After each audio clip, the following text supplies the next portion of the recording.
Deadly altercation. Wounded man allegedly shoots, kills opponent. Security guard beaten in attempted robbery at Mandeville ATM. Please remember to subscribe, like, share, comment, and don't forget to hit that notification bell so you can always be updated with the latest news. Now for the news in details. A man who was reportedly chopped by another man allegedly shot that man to death in Montego Bay, St. James on Sunday. The incident took place at Queens Drive, Barnett Street.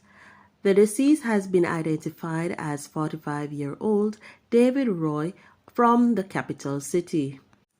Reports are that about 3:15 p.m., Roy and a man had a dispute which turned physical. The police said during the altercation, Roy reportedly used a machete to inflict a wound to the man. The man reportedly left and later returned. A firearm was then reportedly used to shoot Roy multiple times. The suspect then left the scene in a waiting motor car. The police were alerted and the now deceased was transported to the Cornwall Regional Hospital where he was pronounced dead on arrival.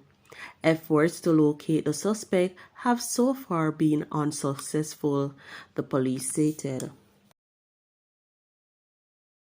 A security guard was beaten by gunmen during an attempted robbery at a National Commercial Bank automated teller machine at Bankhouse Mall in Mandeville on Tuesday morning.